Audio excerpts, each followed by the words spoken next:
those because of the fact that that tool will be choosing a lot of our questions. If we cannot answer them directly here, we will keep those in the back burner and we will get you an answer soonest. Okay, so I'm gonna go on mute for just a second and I'm going to allow other individuals to come in from our team. And then also I have a few charts that I'm gonna do a share screen on. For those of you who can hear me loud and clear, please again utilize that Q&A button because that's where I'll be checking to see if we have any questions. And this is George as well, just a little bit more housekeeping. Hey, I see you. Now you can. How are you? Yeah, so please put all of your questions in the Q&A section and not in the chat. So there's a reason for this because Zoom webinars actually will compile all of those questions and the subsequent answers so that we can capture that and we can post it on the website. This webinar is also being recorded, just so you know, so that we can also post this on the Agility Prime website as well. So. Beautiful. Okay, so the very first question that I see, how do I submit an RFI? The instructions are not clear. So the difference between what we're doing with the RFI and the ICO is the fact that we are attempting to get a lot of information out of that RFI. So it's basically a lot of market research. If you've got a great idea, if you're a subcomponent vendor, if you are not a traditional aircraft OEM, or if you don't feel like you really fit into what we're trying to look for in the ICO or any one of the areas of interest, the RFI is the place that you want to go to. So previously it was put on Fed BizOps, which is now the eSAM or Beta SAM. What you want to do is you want to follow the criteria there. And what it will ask you to do is submit the request for information and all of the content. Please be sure to put all of the content in your solution brief to the FlyOrbs inbox at fly.mil.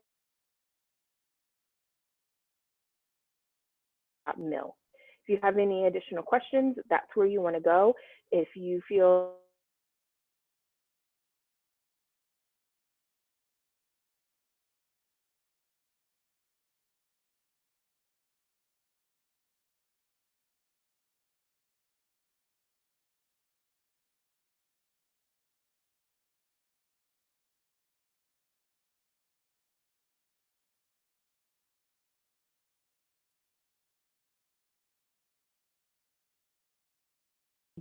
so again, for those of you who have not gone to the Agility Prime website, please, I highly encourage you to go. So Natasha, hey, this is George. It seemed like you you cut out there for a good like 10 seconds. So let's fix that. So if that continues to happen, you might just want to kill your video, and that might make it a little more streaming. Well, that's what I'm going to do now. Okay.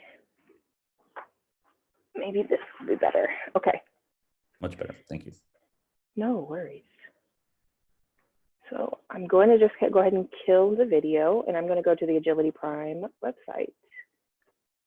Okay, so now you're on the Agility Prime website, and what you're going to do now is go over to the tabs to the right where it says Airrace.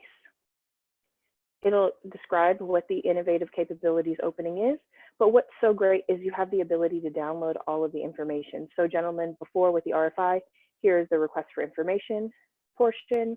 Here's also area of interest 1, 2, and then 3. So the international piece, as I said before, is covered in that. And it looks like we've got a number of our other Agility Prime friends joining in now. Nick, you want to go ahead and introduce yourself, and then Sterling, you can do the same. Hi, good afternoon or good morning, depending on where you guys are. I am Nicholas Pashota. I am a first lieutenant working under Natasha and Colonel Diller for Agility Prime. Been on the team for the last 8 months or so, and working on program execution. Hey everyone, my name is Sterling Alley. I'm a program execution engineer working under Colonel Nathan Diller for Agility Prime.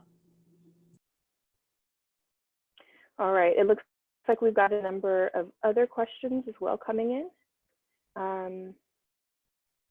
So done and done. Okay, Are there specific deadlines between now and December 2020 associated with submitting responses to the Agility Prime request for information? So again, the RFI is open for, let's actually pull that up since that's one of the things that keeps coming up. Okay, so you'll see here that this is not a request for proposal. It's just, again, information. Here's all of the background.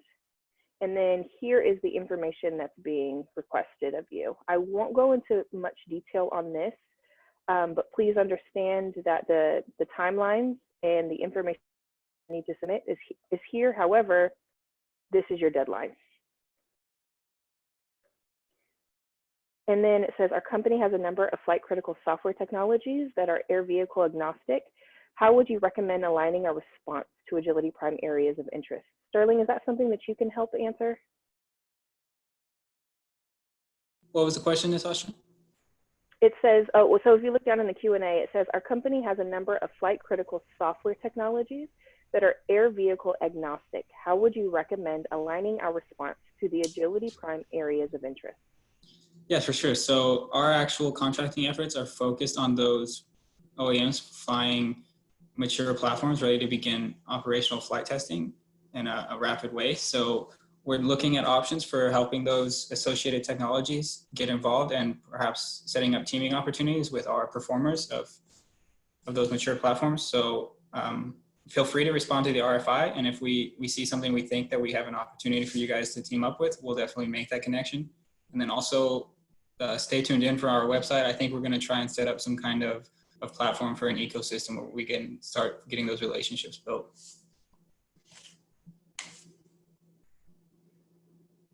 Okay, so then the next question. I have engineers and manufacturers ready to design and build. Oh, that one's not really a question, so we will. Okay, here's the next one. How do providers of autonomy subsystems participate in the AOIs? Can we respond directly to the AOI, or do we need to team up with an air vehicle provider? Sterling, maybe you can help answer that one as well while I help Sarah and everyone get into the room. Yeah, sorry, which one was it? It's the, yeah, how do providers of autonomy subsystems participate in the AOIs? Can we respond directly? Yes, I think it's a similar question to the associated technologies question.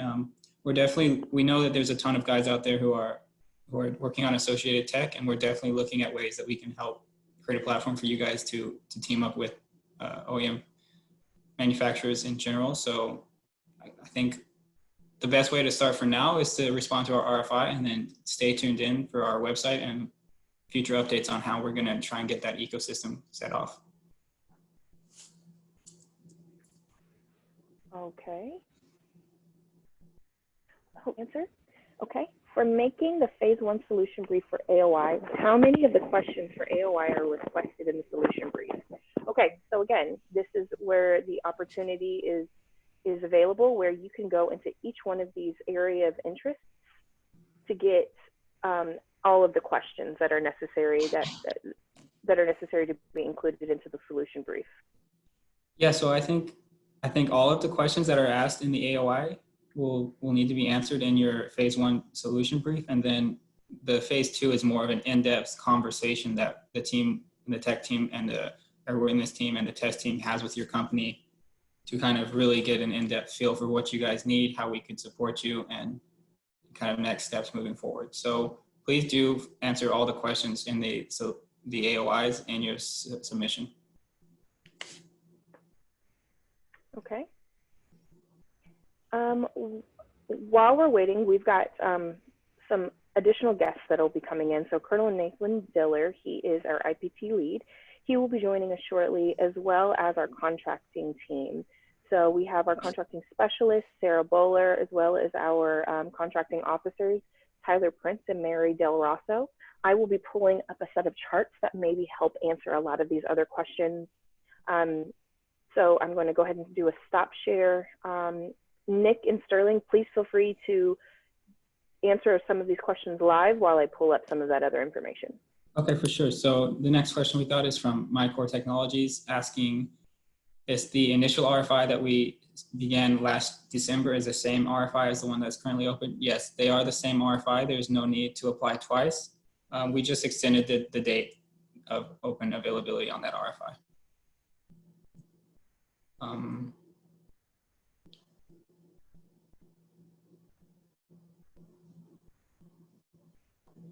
Yeah, so Steve is asking, what is the protocol to protect my information?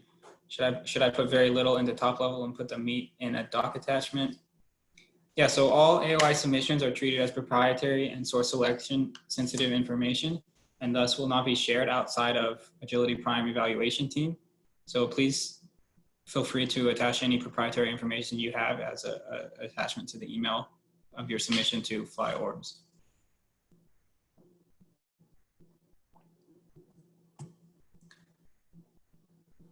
So what kind of funding and amount of funding by Anonymous?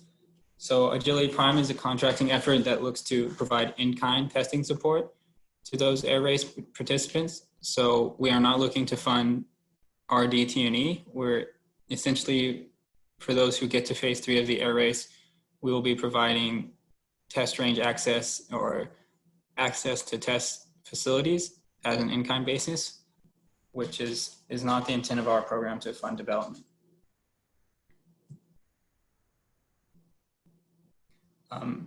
Ansel Misfeld has asked, is there an advantage to applying sooner rather than waiting closer to December?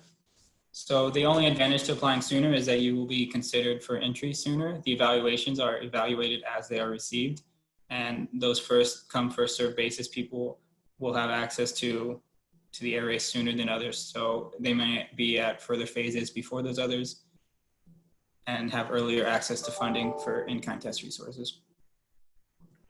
So it looks like we've got other people joining. Sarah and Tyler, is that you? Or Sarah and Mary, is that you? Tyler's on. Beautiful. And then Sarah's here too. Beautiful. All right, so what I'm going to do now is, if either one of you want to share, either one of you want to come up live, what I'm going to do is I'm going to pull up Tyler's charts from last Tuesday. We kind of just want to go over them in the short form to kind of address a large number of the questions that are coming in. Tyler and Sarah, I'd go ahead and introduce yourselves, and then also please understand, everyone, that Tyler is the only one with the authority on this team to talk anything in terms of like actual contracts, but we will not be doing that in this forum. So with that, Tyler, and then I'll go ahead and pull up the charts. Good afternoon, this is Tyler Prince. I'm the agreements officer for Agility Prime, located at Wright-Patterson Air Force Base, where I'm a team lead and contracting officer as well, supporting the C5 platform. And then Sarah.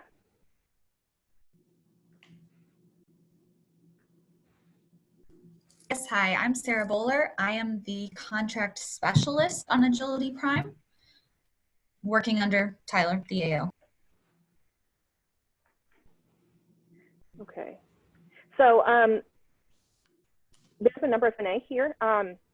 So Tyler and Tyler and Sarah, Sterling, could you ask a couple of those questions? And like I said, I'm pulling up the charts right here in the background. Yeah, for sure. Let me open them up again. So a question, can the RFI response be a PowerPoint presentation alone, or is a white paper required?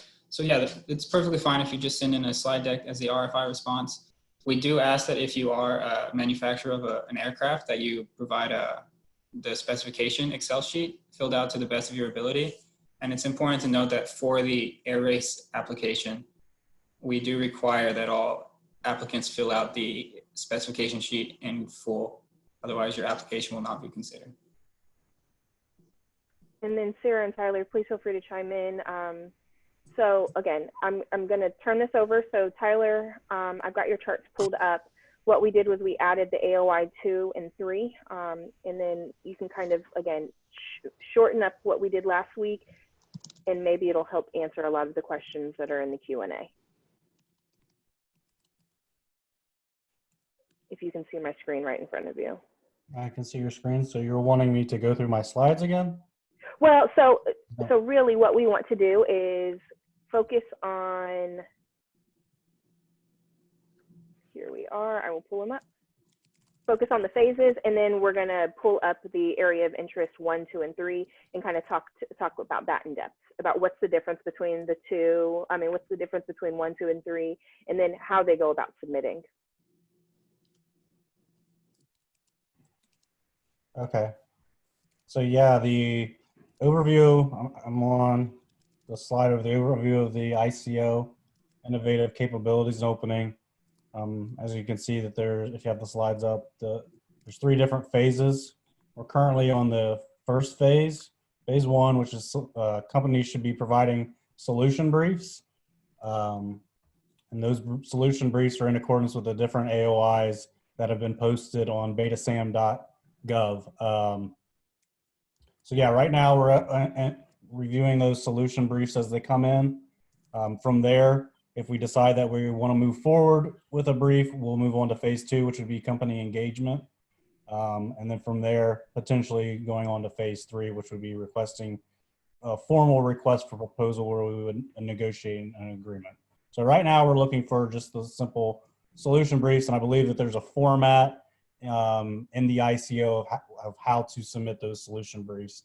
And the AOI kind of gets into the specifics of what your company needs to provide information-wise. Next slide.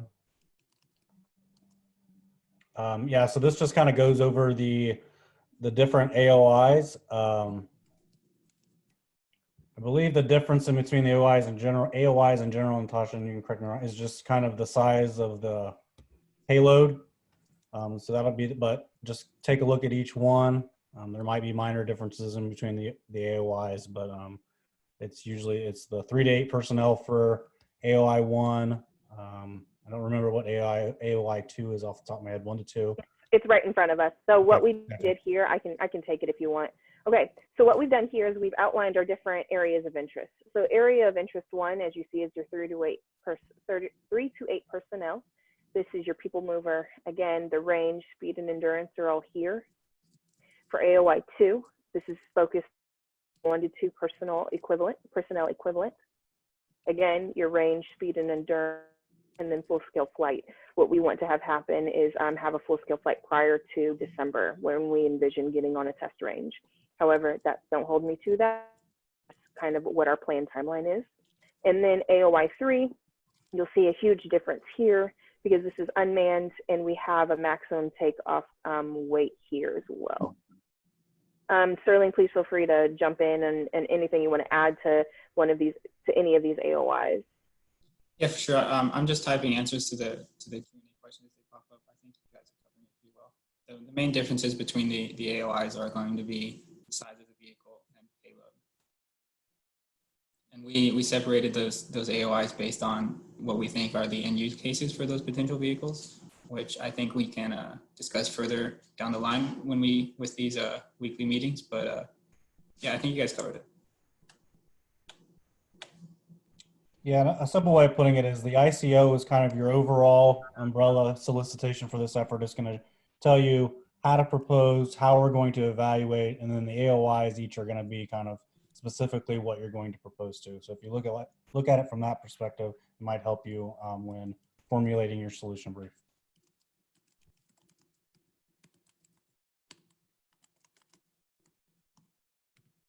Next slide.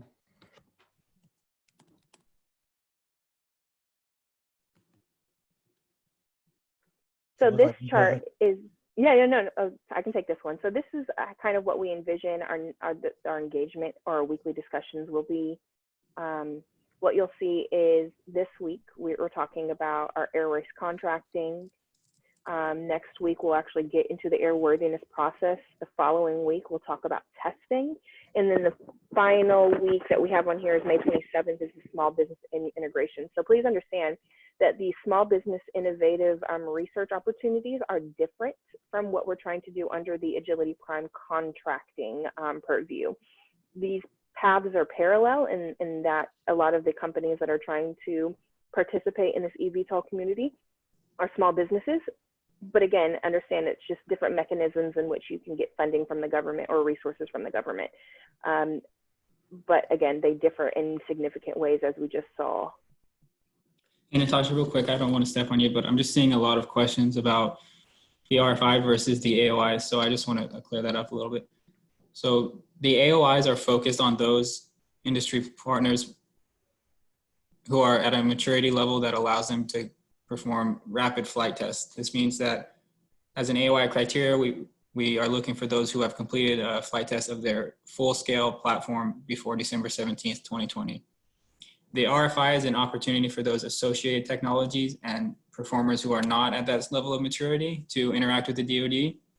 And so if you feel that you are not able to perform rapid flight tests by December of this year, do please start the conversation with us with the RFI, and we can look for teaming opportunities or other opportunities to engage with you that way. But the air race specifically is focused on mature platforms that are ready to begin flight testing. And please note that an RFI submittal is not the same as an AOI submittal. You have to clarify that you are submitting to the AOI and answer the specification sheet in full for the AOI submittal. Thank you. Sorry, go ahead, Natasha. No, you're perfectly fine. So I think this would be a good time, because I know people don't want it by PowerPoint. This is the opportunity to ask Q&A, right? So this is where I'm going to go back and forth between myself and Nick, asking some of these questions. We won't answer. We'll allow Sterling, Sarah, and Tyler to jump in. So here's one of the questions, and I'll give it to Sarah, right? Because you'll be the person reviewing the majority of this. How rapidly are you responding to RFIs with your interest, if at all? So how? Sorry. A little bit of feedback there from you, Natasha.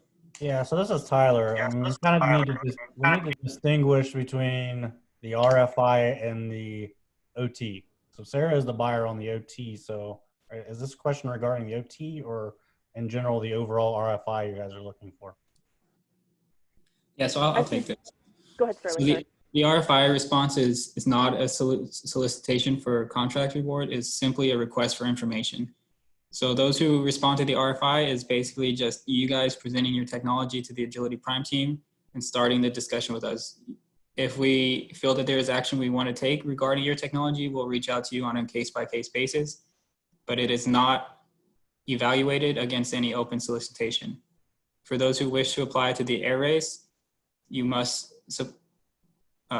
apply directly to flyorbs at afwerx.af.mil with the air race requirements. They are similar documents, but basically the RFI allows those who are not at the level of maturity to still get into contact with us. Sorry, Natasha, if you want to chime in on that as well, I think it's an important point. Yeah, no, I think you covered it. Please understand that the RFI is, again, different than what we're trying to do with the AOIs, or the areas of interest. So the request for information differs from what we're trying to do in our opening and our areas of interest. The RFI does not lead to a contract. The RFI is simply just asking questions and information. It's just a live way of doing market research. There's another question. So this one for Tyler or Sarah, are all AOIs, areas of interest, seeking only mature platforms? How do you define mature in this context? Yeah, so Tyler, if I answered this in text, but if we want to go over it again, we can. So the AOIs are looking at mature platforms, which we define in this context to have flown a full-scale platform before December 17th, 2020. When we say full scale, we mean if your future platform is going to be a 2,000-pound aircraft, you have flown a representation of that 2,000-pound aircraft. For AOI2, if you are flying a single-seater 200-pound aircraft, we expect you to have performed your first flight test of that vehicle by December 17th, i.e. no small-scale prototypes will be considered as mature.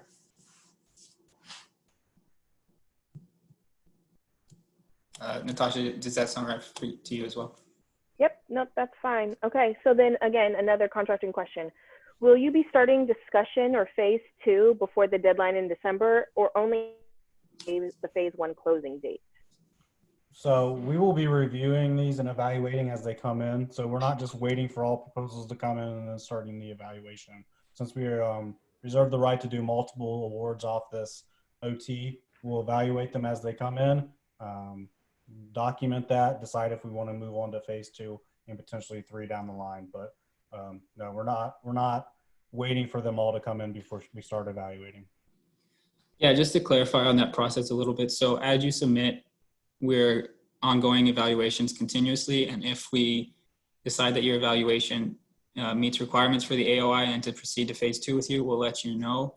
And during that phase 2, it will be like a discussion with our experts, our contracting team, your company, to get really a relationship built and an understanding amongst all of us on how we can best support you. And then throughout, as that process continues, you'll be advanced to phase 3, which is a creation of a test plan. And that test plan will be for operational testing. So if you submit to the AOI and you're not currently at a stage which makes you mature enough to begin operational testing, you will be allowed to stay in stage 2 until you meet the requirements for operational testing.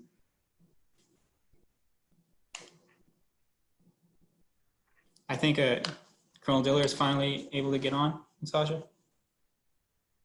I do believe so. I see Colonel McKeever just joined, and we're just waiting on Colonel Diller. Okay, so then here's another question. When you say phase 3 OT award, is that still only for in-kind services, or is that funding?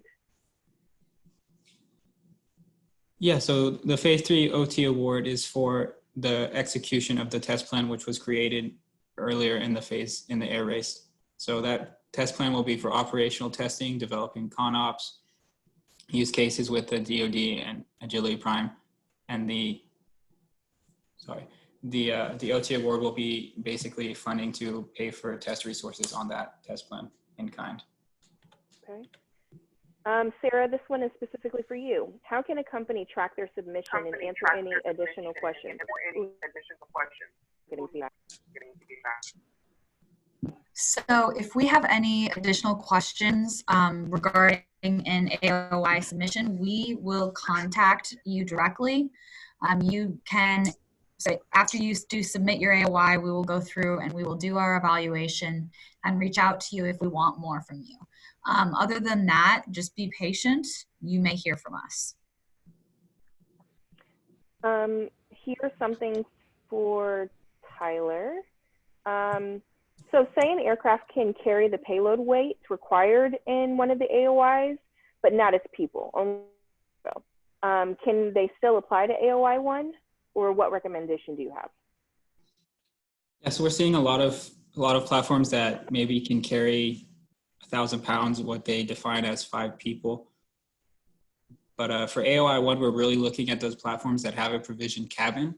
So for those cargo applicants, we really suggest funneling your application towards AOI 3. And for those that are fully furnished and with a cabin for personnel and are able to carry the requisite number of people, those are for AOI 1 and 2.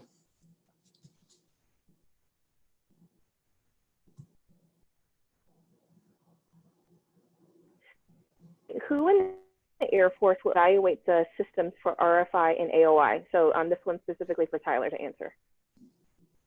Can you repeat that? You're breaking up. Oh, I apologize. The question is, who will evaluate the systems for the RFIs and the AOIs? Well, let's stay with the AOIs for this conversation. Yeah, again, for the RFIs, that's market research, so there's not necessarily evaluating. We're just taking that market research for maybe something that comes down the line. But for the AOIs, we have a team of engineers, lead engineer, and a group of teams that will be evaluating that. And we also have representatives from program management, contracting, and other government resources to make up that team.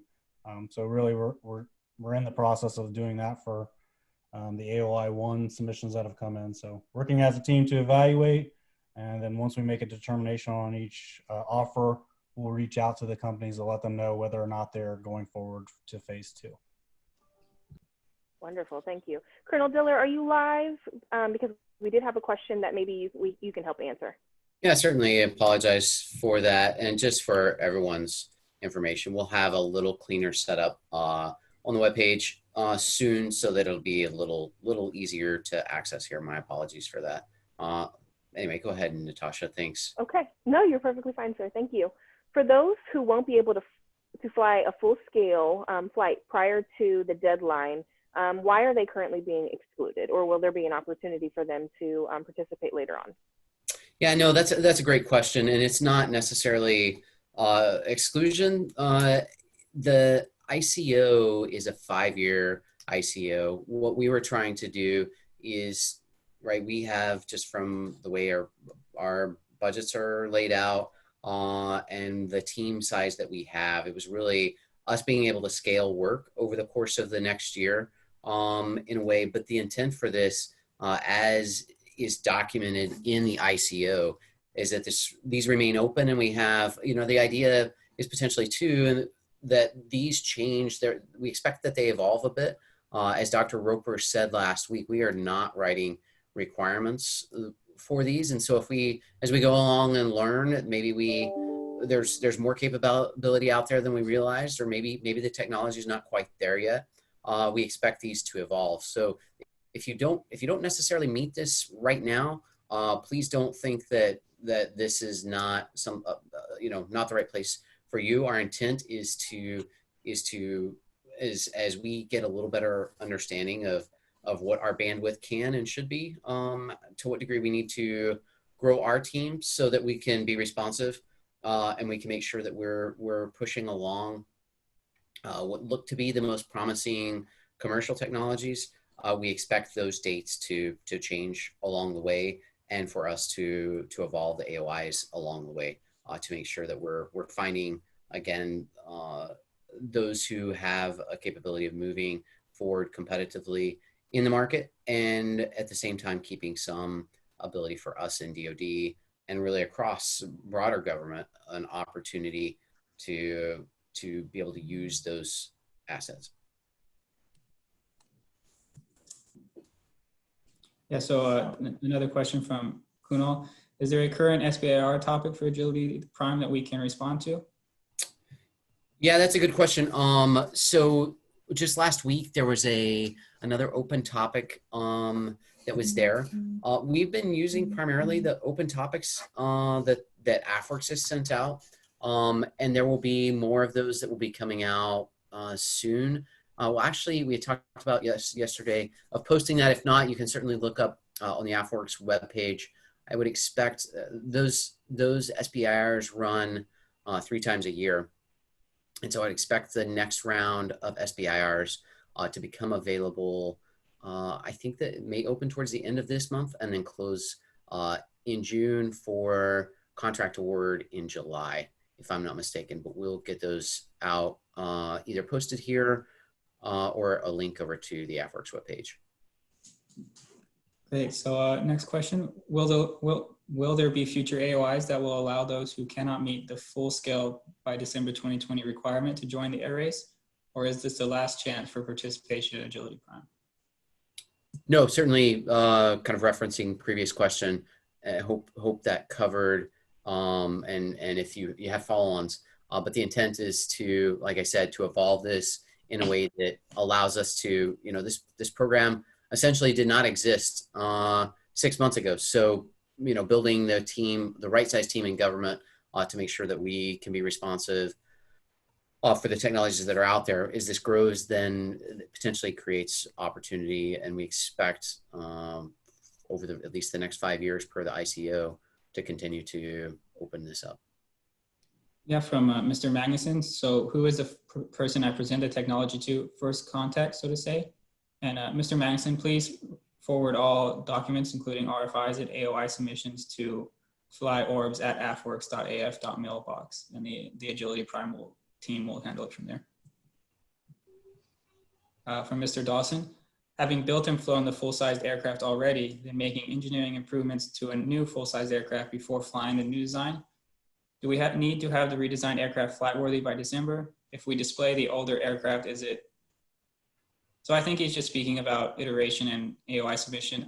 Mr. Dawson, I think it's, if you include in your submission that you have flown a full-size prototype and that highlight the engineering changes between that version and the new version, all of that will be considered in your evaluation. Colonel Dillard, that's exactly right. Just the recognition that, partly what we're doing is identifying that as we go through these AOIs, certainly it's the technical capability to do this and demonstrating that you have a team that has flown before. A vehicle of scale is important. The other piece that we're looking at too is a path to become a competitive commercial company. So yeah, that will certainly be considered as well. Some of the history.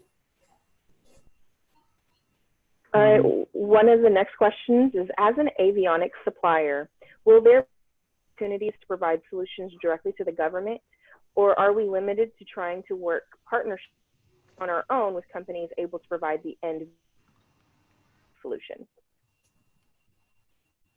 Yeah, so I would say that there is always opportunities available for direct work with the government on Beta SAM through AFWERX open challenges and other contracting opportunities. But our effort for Agility Prime is related directly to OEM aircraft manufacturers.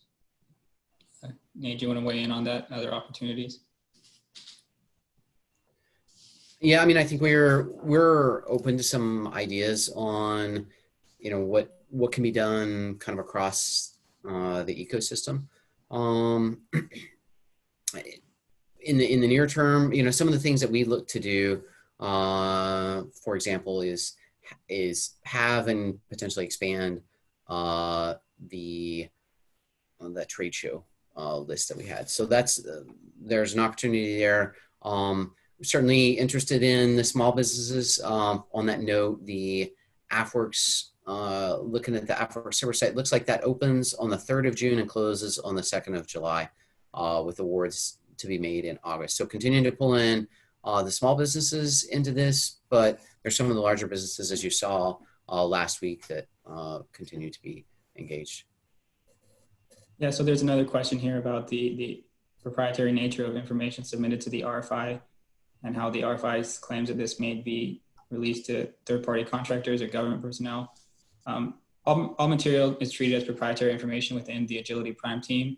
So there are several government contractors working within the team that will have access to the RFI, and other government partners who will have access to the RFI information, but it will not be displayed with any outside of DoD employees or industry.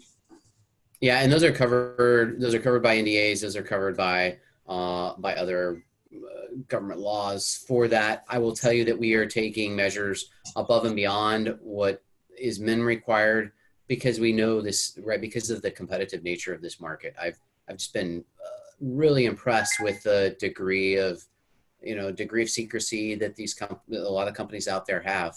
It's having worked in classified programs before. It's great to see that level of competitiveness, and we are very sensitive to that and are protecting that in multiple ways. To include, you know, as you heard last week, our intent is to work closely with FAA, but even flowing information back and forth across other government agencies. We are managing in a very different way to make sure that proprietary information is kept and protected well. And for the more sensitive proprietary conversations, even, right, you're not going to see an entire, you know, a large team of ours that internally we kind of treat a lot of that as just because we could have it. There's kind of a need to know, so that we're minimizing the footprint of your proprietary information. So anything that's in there, those are covered. If there's third-party contractors, those are contractors in direct support of this effort that are covered by NDAs, and that is a very small group of individuals, handful.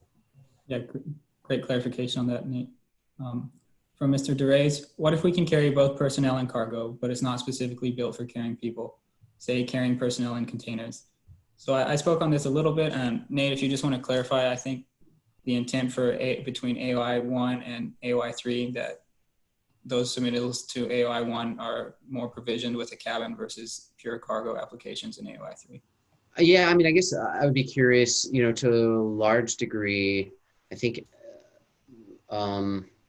one, the intent, right, both from a safety side, from a design consideration side, could I fold up a human in some form or fashion, right? The idea, what we're targeting it for, would be for personnel carriage. If it's not designed for that, we certainly are interested in cargo too. And so to that end, my recommendation would be apply largely to the AOI that meets what your original target was.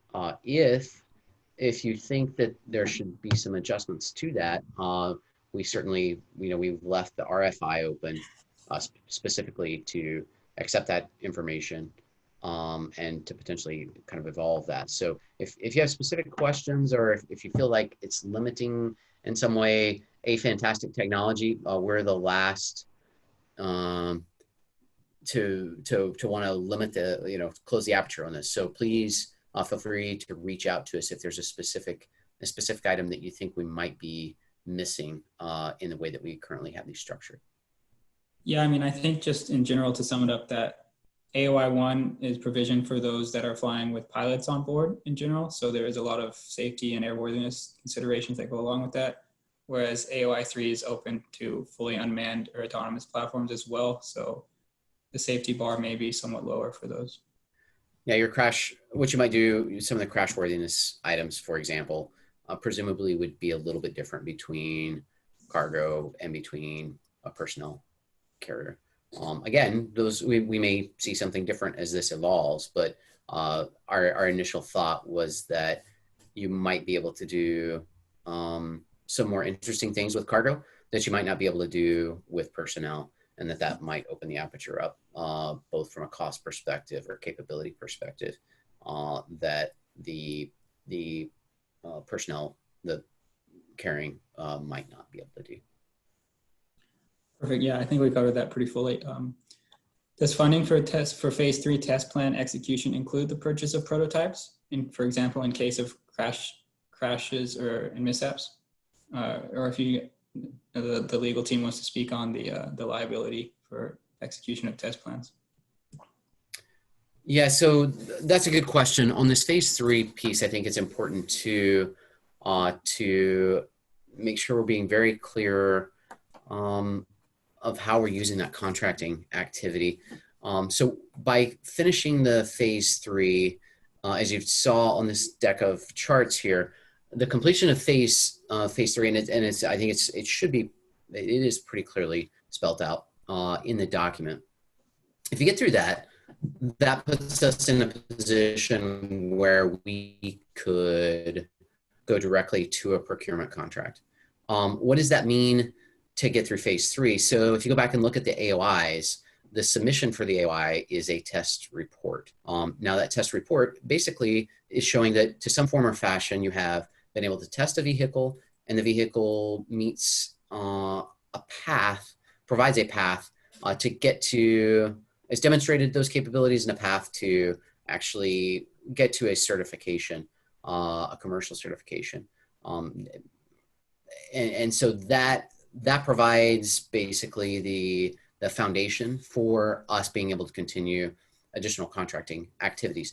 Some of those contracting activities before that could include no cost contracts, OTAs, where we as the government could provide an opportunity to go to use one of the wind tunnels, use one of the test ranges.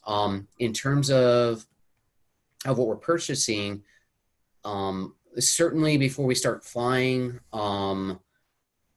and doing flight tests on these, discussions about liability. If an aircraft crashes, who is liable? Where will it fly? We have both test safety processes for that as well as our airworthiness processes. So that liability discussion with the government would depend on where we are kind of in that phase of testing, and who actually owns the vehicles. Different concepts out there in terms of would the government actually purchase the vehicle, or is the government purchasing a service? And so if in the case of the government purchasing a service, it may be the case we could potentially even take these vehicles to fielding off of an agreement for some type of a service contract as opposed to a hardware contract. Hope that answered the question. If it didn't, please feel free to resubmit and we'll circle back by. For sure, I think you answered it there. Shall the company be based in the USA for participation? Just a little bit on how we hope to bring in our international partners. Yeah, so you saw the end of the day, we talked a good bit on Friday. The focus so far has been on US companies. We certainly want to leave an opportunity for international, for our partners in this process. So right now we're looking primarily at US companies. but expect more details to come out soon on participation from international companies, because there's some fantastic capabilities out there that we would love to partner on.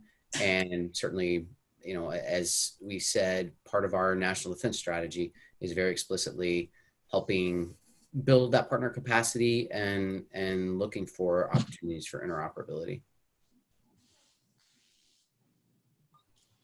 What are the opportunities for advanced propulsion? So I think we spoke about this a little bit earlier, but we're looking to set up an ecosystem or a supply chain platform where those propulsion suppliers can interact with each other and with OEMs to look at teaming opportunities, and also keep an eye out. There may be further RFIs released from Agility Prime to come.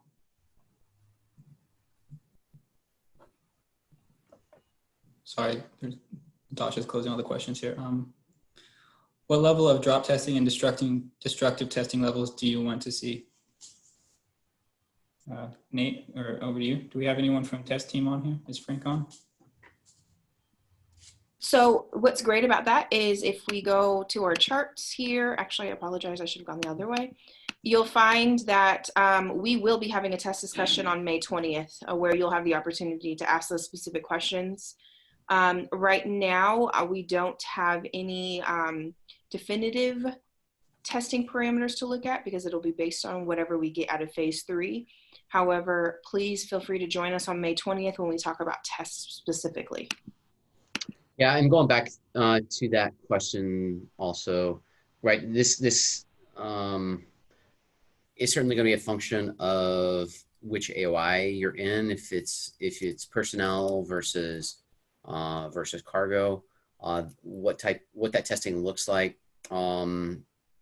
As many of you know, right? There's a lot of cases where looking at ballistic chutes, so it's and how those ballistic chutes might be used with this equipment. So there'll be some of that that would be included as well. I know there's been some requests actually for government assistance in some of that drop testing. So that would be the details on that would kind of start to come out in our discussions on the airworthiness, whether or not that airworthiness that we're working on is specifically for unmanned or for manned operations as well. So another one, is there potential funding sources available to help take theoretical new game-changing contributing technology from paper to reality that can be accessed through the RFI process? Yeah, so sir, the RFI process is really not a solicitation for open contracting, but I would advise to take a look at the AFWERX open topics. They really do help provide funding to small businesses. It's a great opportunity for nascent technologies. Hey, this is Tyler. I'd also say look at any of the cyber opportunities out there as well. If you're not at a mature point, you could always look into like cyber phase 1s, cyber phase 2 or more prototypes, and then that cyber 3 commercialization production type. So I'd take a look at those cyber opportunities as well. Yeah, cyber is a fantastic place for that. Additionally, we've got other organizations with our Air Force Research Laboratory represented here, the other service labs, as well as DARPA, Strategic Capabilities Office. So look at those. They have their BAs that are available, and always looking for new and particularly game-changing concepts that are out there. So through Agility Prime, I will reiterate, at least for the time being, the strategy for Agility Prime is to really not do much funding of the research and development.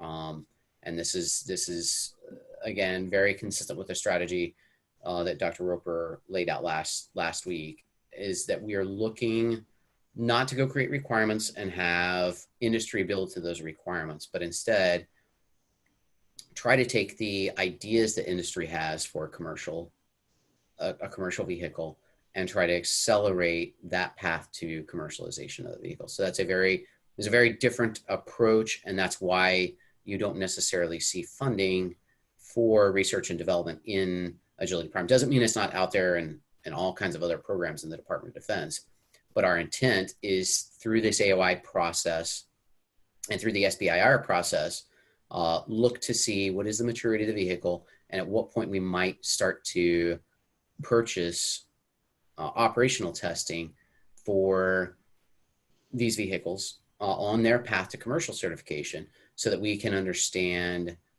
is there a military utility? And so we would purchase that, either hardware to do that operational testing, or purchase the services for your team doing that testing, or maybe some combined government and contracting team to do that testing, so that we're able to assess, is there capability here that the military wants? And so that's largely this air race to certification is just that, making sure that we're not disrupting your certification process. And if you are on that certification process, how can we help you get there faster? And then ideally leveraging your commercial airworthiness certification. We would do your commercial certification, we would do an airworthiness certification along that path, which would give us the ability to operate the vehicle and generate data with the vehicle. But again, the intent is largely a focus on that commercial piece, which is different than other DoD programs you might have seen.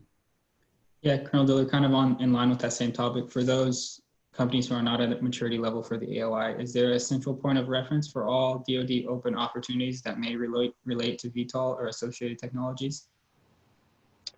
So I would say there's probably not one central point, aside from there's a new the SAMS.gov, I guess it's not new anymore, it's 6 months old now, where you can sign up for alerts when there are keywords that come out through these different solicitation processes. So that's out there, but maybe that's something that we can help too internally. It's certainly we put some thought into associated technologies and how we might be able to create a little broader awareness of those associated technologies, and maybe providing some awareness to of the other opportunities that are out there. Is certainly something we'll take note of and see if there's ways that we could help communicate that to the broader audience here. Yeah, I mean, just to reiterate what we've said a few times throughout last week and this meeting, the AFWERX website is a great place to look for SBIR open topics and other opportunities. The beta SAM site is where all contracting opportunities from the DoD are posted. Vulcan.government is a great site for looking for opportunities. There's a few posted there. So there's a lot of opportunities to work for the government if you really do have a groundbreaking technology. All right, we've got another question. As the industry teams demonstrate capability as part of the air race to certification, how many vehicles does the Air Force expect to purchase? How many different vehicle models is the Air Force open to acquiring long-term? Yeah, so last week, Dr. Roper, I will tell you that we're still looking to see what's available. It may be, right, we may look and we may say, hey, guess what, we're too early here, and it may be zero. I think that's highly unlikely based on what we've seen. What Dr. Roper said publicly last week was that it appears that there are several companies that are out there that are able to produce, maybe up to 30, maybe up to 60 vehicles over the course of the next 2 to 3 years. If that's the case, and if they are able to show a promising path to commercial certification, if they are on a path to show some military utility, we could look at taking and purchasing multiple form factors across the 3 different AOIs that you see here, maybe others, as well, and doing multiple platforms of those different multiple form factors. So, right, he said, 30-ish could certainly be in the realm of possible. So, yeah, we again a function of what budgets look like into the future, but we feel like that there is capability that this could provide and savings to the taxpayer that it could provide over that time period, and we think we have a case to make for funding that would allow us to do that. There's one other question advantage to applying sooner rather than waiting closer to December. I would say if you feel like it's a slam dunk and you've got, you know, all the data that you need right now, then apply. But there's really no huge advantage other than just trying to help you along, right? We largely are trying to match your timeline. So no reason necessarily to rush that if you're not ready yet. But when you are ready, you know, ideally we're in a position to help partner with the different capabilities that we talk to. And another question about the RFI, PowerPoint versus white paper. You know, if look at what we have posted out there. I think it's helpful to have some narrative. It's helpful to have some diagrams on there, so a mix of that. But you have the option. Yeah, Colonel Diller, if you another question: what is the expected impact of the announced Marine Corps collaboration with Agility Prime? Will that open up parallel contracting acquisition opportunities with the USMC? Yeah, so I think we have some of our Marine Corps counterparts here in the audience, so I could let them answer. But in the near term, what it means is us being able to actually kind of pool resources a bit so that we can do that testing and do that testing in a collaborative way. What does that look like into the future? I think that's to be determined, but certainly we're doing a separate analytics effort. That analytics effort is one that really has us taking a look at different mission sets and different stakeholders, what those stakeholders need, and identifying where it makes sense for us to partner, and maybe more importantly, where it doesn't make sense for us to partner. So I think it represents a broadening of the market. Another player in this market that can potentially help bring it to the field sooner. So I think, and we think probably with the other services, there's maybe potential in the other services as well as in other parts of government. So overall, I would say that, you know, it continues to show that there is government interest in this capability and maybe some efficiencies with the services working together on contracting. Since this is an air race, will we get a chance to actually compete head to head with all the down select competitors live?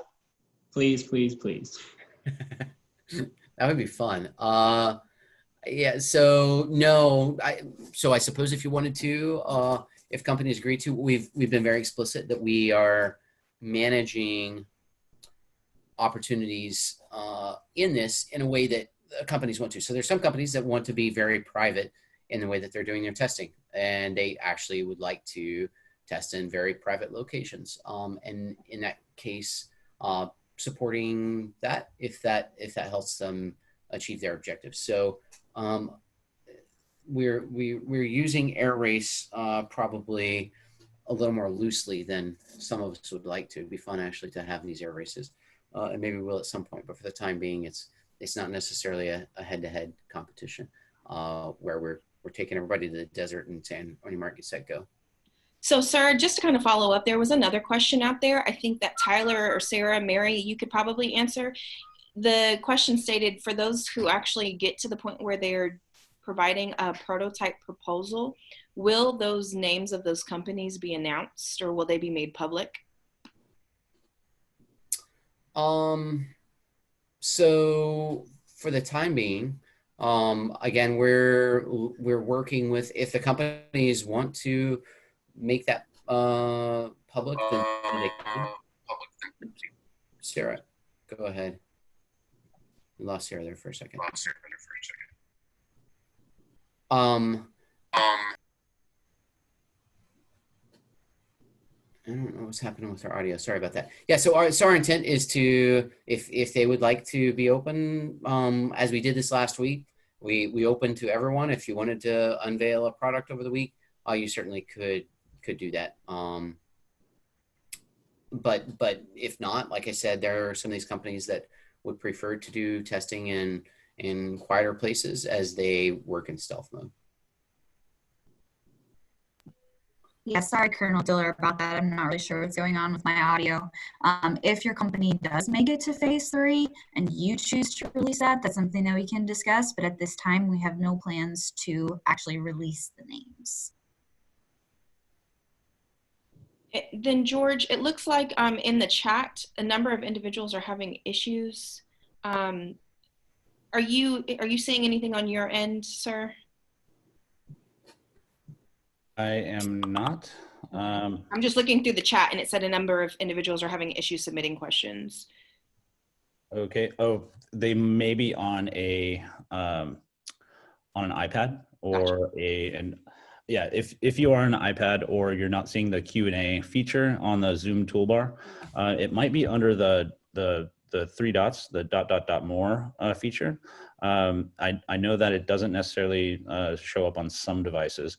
So you can go ahead and throw your chat or your question in the chat feature, and we can get it transferred over. Also, there's the capability to go ahead and raise your hand as well if you want to ask a question on air. So feel free to do that as well.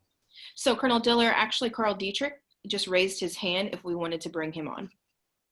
Sure. Welcome, Carl. George, can you assist us with that one? And thanks for helping us test our capabilities here. Yes. While Carl is getting on, I'll just have there's a follow-on with from Tom Heffern from the Marine Corps, who said it's possible for other opportunities via the Marine Corps and other services, but for now they're looking to partner with Agility Prime as much as possible. So, I think as we start to learn more, there will be other ways maybe that the other services want to engage, and we're certainly welcome to that. Were you able to get Carl on? I am trying to find Carl. I don't see him on the list. Carl, if you could hit the raise hand button one more time. It seems that it was put down. We'd love to have you join us. While we're waiting on that, there's another question about different propulsion types, using turbine propulsion until energy density of batteries improves. So yeah, there's several of the companies that you saw last week that are using hybrid propulsion, and we're certainly open to a variety of different opportunities that would allow other approaches to range extension. So yeah, that is certainly in the trade space. And we will have a replay of this posted at agilityprime.com. We are in the process of transitioning the webpage from the launch event last week to something that's a little more enduring. And our intent is to have a section of that that's specifically dedicated to these types of events, hopefully also to, opportunities to actually see those vehicles live when they start to fly, and the companies want the world to see them fly. So hope to evolve this over time. Any luck with Carl? Sir, it looks like he dropped off. Oh, all right. Mr. Taylor has a question. The AOI2 PDF says 10 miles range was desired, but earlier in the presentation, a slide indicated 100 miles. So I think the 100-mile range requirement is in relation to AOI1. AOI2 should be a 10-mile range requirement. That is correct. It's if there was a mistyping, I apologize. However, I thought I triple checked that. It is 10 miles for AOI2. And it looks like there were a couple of questions in the chat. So if full-scale demonstration is required, is it then safe to assume that zero developmental support funds are available? Yeah, and again, that goes back to the idea that, at least for the time being, the idea that the strategy for this program is largely we want to assist getting your vehicle through testing, through certification, and if it looks like it is a promising capability for DoD, we would like to purchase them. So that mantra of reducing your tech risk through the testing, reducing the regulatory risk through our certification, and reducing financial risk through being an early adopter. Clearly, there's a lot more financial risk that could be reduced if we were to provide standard funding for all of your developmental work. However, if we were doing that, this would look much more like a standard acquisition program with requirements and with a down select. So like I said, we're trying a little different approach here, and that has its advantages. One of the disadvantages is that it's not giving us an opportunity or funding to fund that research and development. Thank you, sir. There was another question as well. There's a company that predicts range safety using mathematical models to predict risk. Which AOI would be the focus area to submit against, or is there an AOI that they should focus on? So I'm not sure I completely understand the question. It sounds, is it a tool that is being Yes, sir. It's a tool, and I can take this one.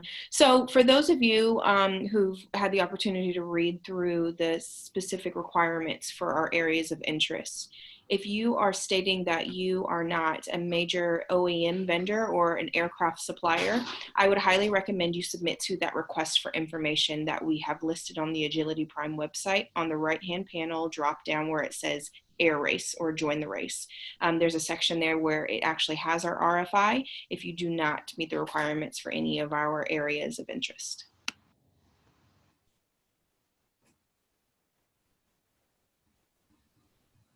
Also, this is a great time. It looks like we've kind of cleared out the majority of the questions. If you have any, please use this time. We're here to provide any information, or we're here to gather any feedback that you have from last week, lessons learned, things that we could have done better, things that you really enjoyed that you like more of. So please feel free to put those in the Q&A. And if not, please utilize the chat if your Q&A button is not working and we've been able to move questions over.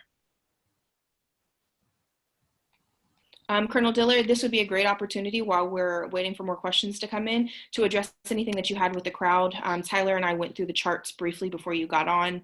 But again, if there were any major points that you had that we didn't, this would be an opportunity to share with the crowd.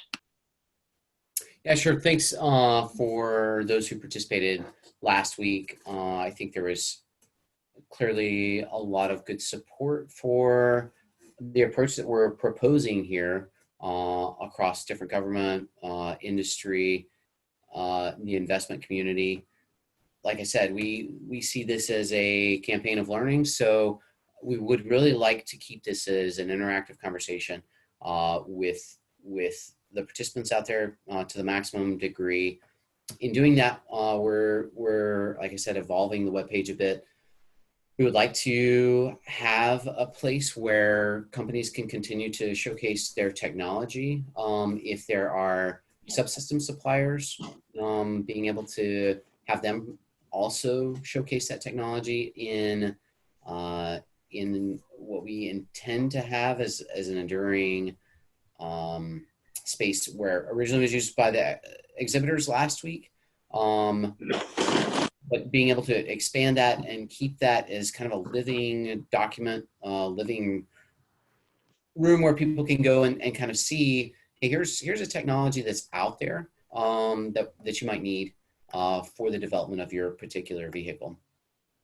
So that's one area that we would like to expand on.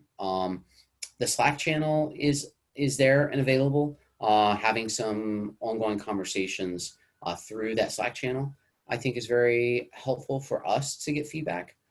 And then looking at some of the particular opportunities as we start to think about testing, as we start to think about some of the simplified vehicle operations, what some of those working groups look like, and if there are folks who are interested in participating with those. So a couple of ideas. It looks like there's a few more questions. We can go back over to those.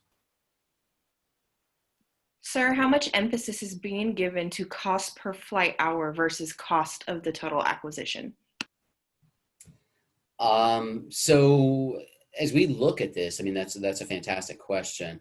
And that's one that I think, unfortunately, is going to take a while to actually understand clearly what cost per flight hour is. But largely, the promise that many of the, you guys, I think you saw last week, we had around 50% of the audience classify themselves as zealots behind this technology.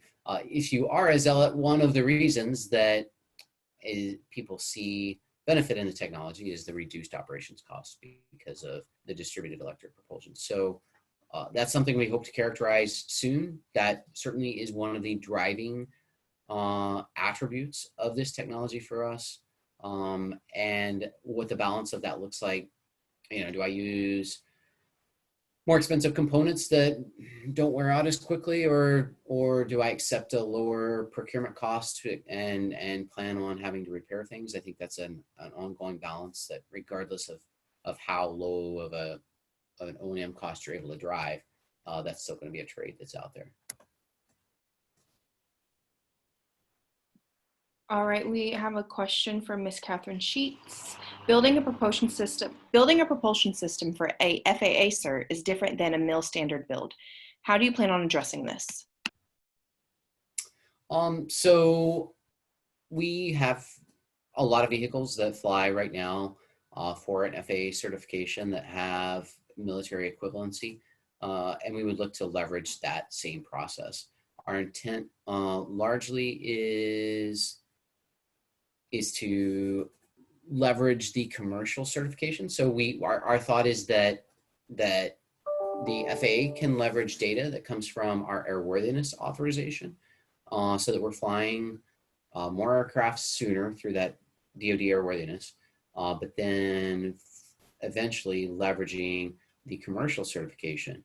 And so it would actually be the commercial certification that we would be taking. And so building to that commercial standard is the same standard that we would look to under the current instantiation of this program. From sensors and avionics suppliers, like I said, we would certainly, we're looking for opportunities to do maybe some better matchmaking.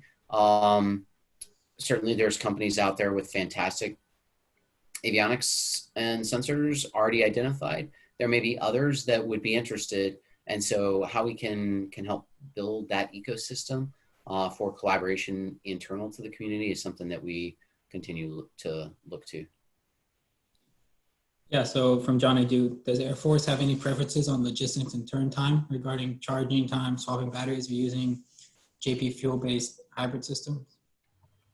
Yeah, Johnny, that's a great question, and one that we are looking at from some of the quantitative analytics we're doing from our operations analysis, right? There's interesting considerations for batteries that you don't have, depending on your discharge rate, how much you've discharged, how quickly you're charging.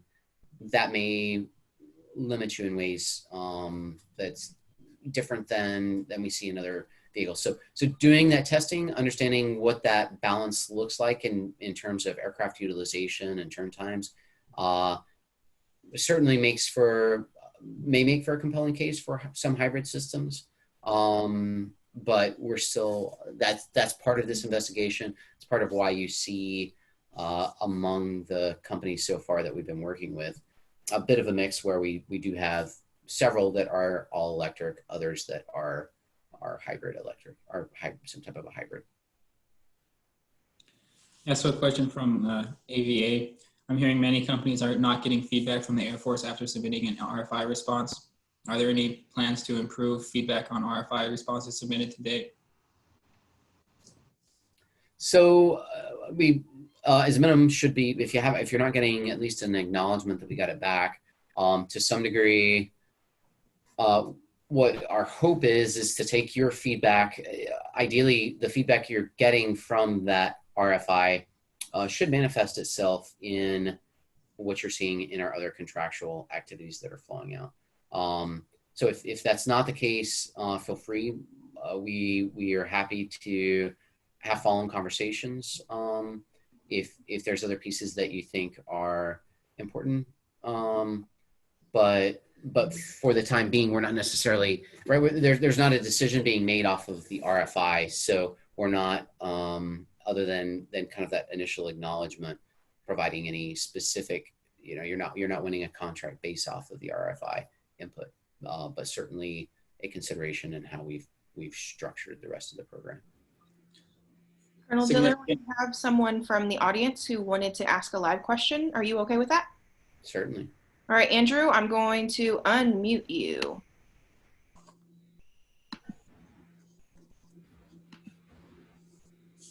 Okay. Oh, Andrew, you have to unmute yourself if you want to go ahead and ask Colonel Diller or the team a live question.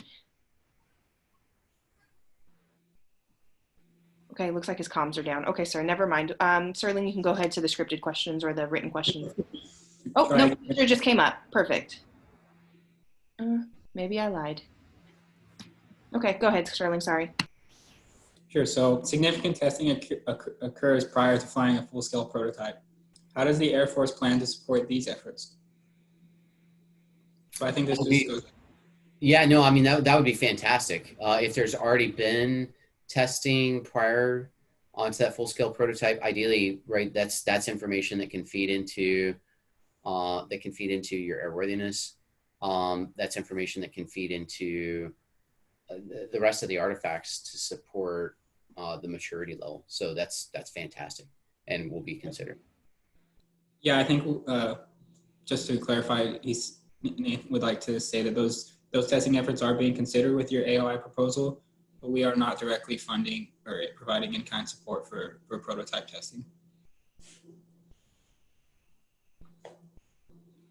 So we depending on, I guess nothing retroactively, but if you are doing testing for a prototype and you need to get into a wind tunnel, for example, with some variation of what you have, or if you need to get onto a range, that could be part of the in-kind testing with that particular prototype. So from Andrew Jameson, I was late to join today, but if Colonel Diller has not yet commented, could he speak about the role of flight simulators for training on manned eVTOLs? Yeah, absolutely. Critically important, both as we start to, for a variety of different reasons. One, just because of the fact that these vehicles are new, the fact that there's some approaches to flight controls that would be potentially different.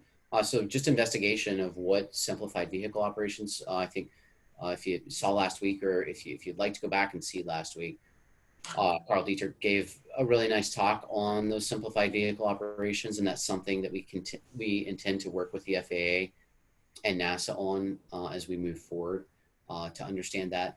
It's certainly important as we're doing flight tests to be able to go test maneuvers for the test pilots, so having that available there.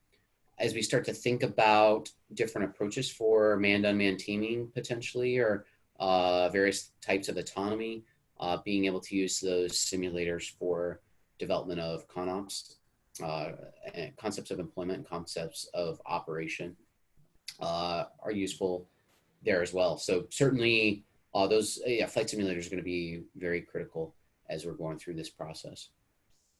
Sure. So we have a company here. They develop autonomous flight capability deployed on flown fixed wing. Is there any interest from in our program for autonomous fixed wing as well, or autonomous flight in general?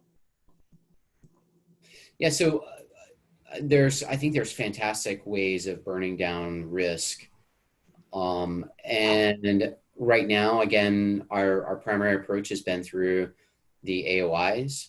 Those AOIs, to some degree, it's kind of up to the matchmaking that happens between the companies that are competing in the AOIs, whether or not they're actually bringing on that type of autonomy technology.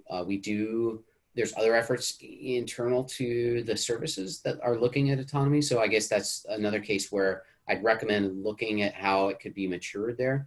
But I'd also recommend maybe speaking with some of the companies that are developing this, because it's great. It'd be great to go take a mature fixed wing vehicle, for example, and mature that autonomy on a mature vehicle, as opposed to simultaneously taking a new vehicle and new autonomy.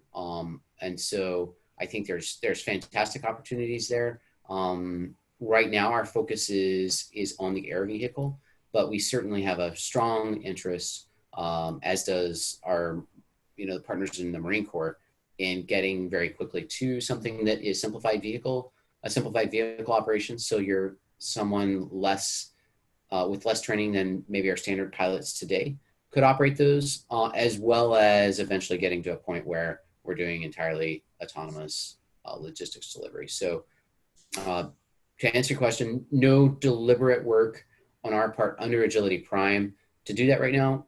We would love to see that. And if there's ways we can facilitate that, we would be happy to do that and interested. But largely our focus right now, again, is getting a vehicle that's capable of commercial operations quickly. Yeah, Natasha, just another question here about the recording of this Ask Me Anything, how it will be made available.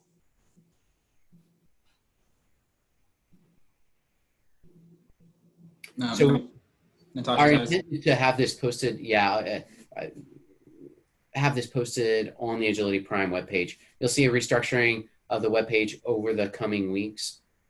And so if you're not finding that, please feel free to reach out to us. But ideally, it should be intuitive enough to show, hey, here's future activities that we have planned, and here are some of the questions.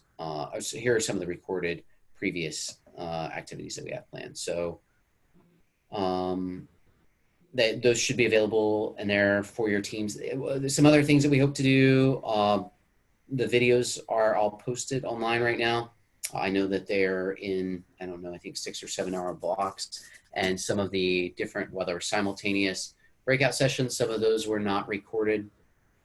So they're in the process of being able to tie that to particular speakers at particular times. So that's a little easier to search, as well as making sure when we had, for example, 5 or I think we had 7 sessions running simultaneously at one point, you're able to go back and you can see each of those individually. So there's much more than 20 hours of information that we have available on there that you can go back, that you can search for. We intend also on the webpage to see how we can make it a little bit clearer what test resources are available. So look for that as we continue to develop the webpage as well. And then the other thing, we may look to, again, try to expand on the use cases that are there, to maybe see what other potential operators are out there. Again, ways of opening up that market. Yeah, for sure. I think that's all the questions we have so far. Nate, if you want to have any closing statements.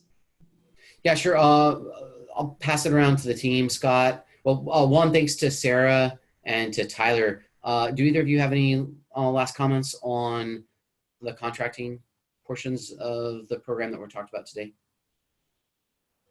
No, Yeah, I do. So I was just going to say that the advantage to applying early before December is that all of our test facilities are on a first come, first serve basis. So if you get your AOI submission into us and make it through the, which is a rolling evaluation process, then if you do make it through, you will have first jump at our facilities, whether that be the wind tunnel or the ranges or what. Super. Yeah, thanks for that, Sarah. Yeah, that is a good point. Tyler, I think we had cross comm there. Any other additions? No, the only thing I was going to add was just if there are any additional questions, feel free to keep submitting those, and we'd be happy to answer any contracting questions or questions in general that come into the team. Super, thanks. Nick, any other points to address? No, sir. Oh, sorry, Mary, I missed you. Any other? Mary is our other contracting officer and actually crafted most of the documents that you see there. Mary, any addition? No, sir. I just will always want to reiterate that obviously it's most important to read the ICO and the AOI because it does provide a lot of information, and we hope that they're reading it thoroughly to help with their understanding. Great. Yeah, thanks for that, Mary. Natasha Sterling? Or Natasha Sterling, go ahead. No further comments from me. Just feel free to reach out with any further questions. Natasha? Final outs for me. There was one other question. Is there a summary of facilities potentially available? When Colonel Diller mentioned there will be a restructuring of our website, I do believe that we should be posting something. However, if you do have any specific questions, feel free to reach out to us. And also when we talk about our AOIs in that submission conversation, when we get to phase 3 with the prototype proposal, it actually asks you to provide us what test you need moving forward. But overall, sir, thank you so much for the opportunity. Thank you everyone for participating today. Great. Scott, any last thoughts? No, not really. I just want to say thanks for everybody that's on the call. I think this kind of ecosystem that's being built here is important. Please give us the feedback either here on the calls or on the Slack channel. Feel free to message us. We'll try to be as responsive as possible. But I do think that this community has the ability to help us, on our side within the government to be better, more responsive, and to be more agile, to use the phrase there. We do not have all the solutions at all, and that's why we're trying to create this very different program and a very different approach that you heard talked about last week. So thank you, Nate, back over to you. Super, thanks. Yeah, the Slack, we do encourage you to use Slack. I did see one question, I think, that maybe didn't go, was left unanswered on Slack. Unfortunately, we have achieved our 10,000 messages on Slack. And so that history will start to go. We didn't feel that we could justify the taxpayer investment just to archive our conversations on Slack, but we will certainly be monitoring that and appreciate feedback there. Open to other ideas that anyone in the community has for collaboration. We'll continue, as Natasha said, these weekly with different topics. We'll have this posted in a little more prominent place so that you can plan ahead. I apologize that this didn't get as much notice, but we intend to have those topics posted ahead on the webpage with easier access to that in the future. So welcome feedback on how we can continue to improve those processes. Thanks for your time last week, and in particular for your time today, and let us know if there are particular areas that are of interest to you moving forward. With that, we will go ahead and close. Thanks so much.